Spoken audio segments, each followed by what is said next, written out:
సభకు నమస్కారం.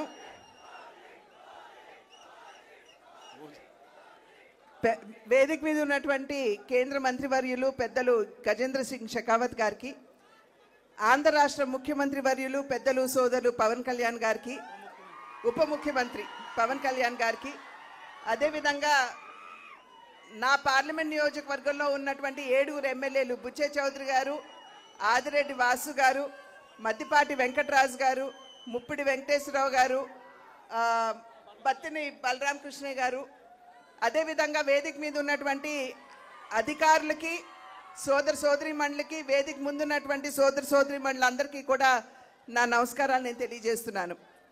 2024 ఎన్నికల సందర్భంలో ప్రజల వద్దకి ఓటు వేసి ఆశీర్వదించమని చెప్పి అడగడానికి వచ్చినప్పుడు డబుల్ ఇంజిన్ సర్కార్ అంటే కేంద్రంలో రాష్ట్రంలో 2 చోట్ల కూడా ఎన్డీఏ కూటమి అధికారంలో ఉన్నట్లయితే అభివృద్ధి పరుగులు తీస్తుంది అని చెప్పి ఆనాడు మేము చెప్పడం జరిగింది.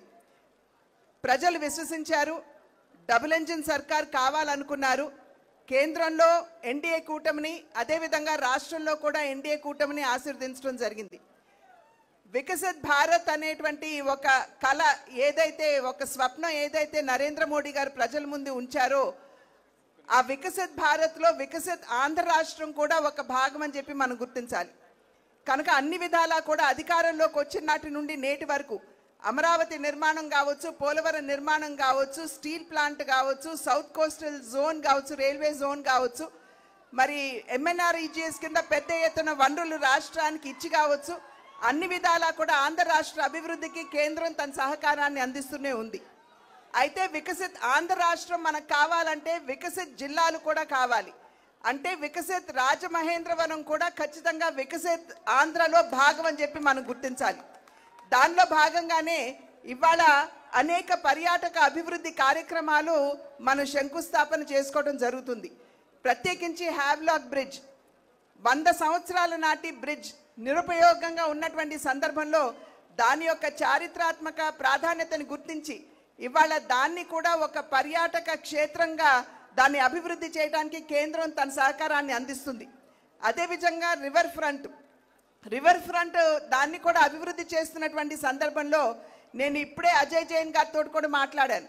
అక్కడ ఉన్నటువంటి విగ్రహాలని తొలగించకుండా ఏదైతే అభివృద్ధి చేస్తున్నామో ఆ అభివృద్ధిలోనే మిళితం చేయమని చెప్పి వారికి ఇప్పుడే అజయ్ జైన్ గారు కూడా నేను అభ్యర్థించడం జరిగింది.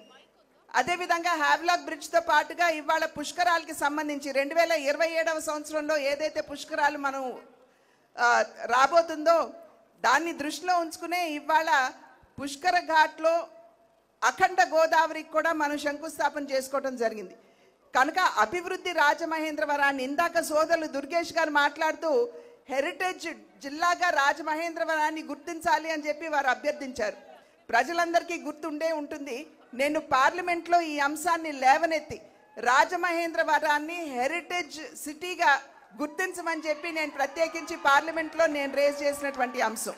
కనుక ఖచ్చితంగా పెద్దలు గజేంద్ర సింగ్ షెకావత్ గారు ఇక్కడే ఉన్నారు.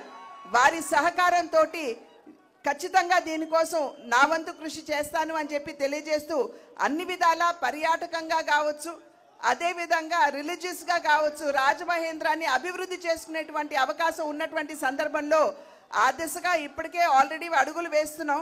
గౌతమి లైబ్రరీని కూడా దాన్ని అభివృద్ధి చేయడానికి నా వంతు కృషి నేను చేస్తున్నాను. కనుక ఖచ్చితంగా రాబోయే కాలంలో కూడా ఏదైతే ప్రజలు మా పట్ల విశ్వాసాన్ని కనబరిచారో దాన్ని నిలుపుకుంటూ రాజమహేంద్ర అభివృద్ధికి ఖచ్చితంగా నా వంతు సహకారాన్ని అందిస్తాను అని చెప్పి తెలియజేసుకుంటూ పెద్దలు గజేంద్ర సింగ్ షెకావత్ గారికి, ఉప ముఖ్యమంత్రి సోదరులు పవన్ కళ్యాణ్ గారికి, ఇక్కడికి వచ్చినటువంటి ఎమ్మెల్యేలందరికీ పేరు పేరున నా ధన్యవాదాలు తెలియజేసుకుంటూ సెలవు తీసుకున్నాను. జై హింద్.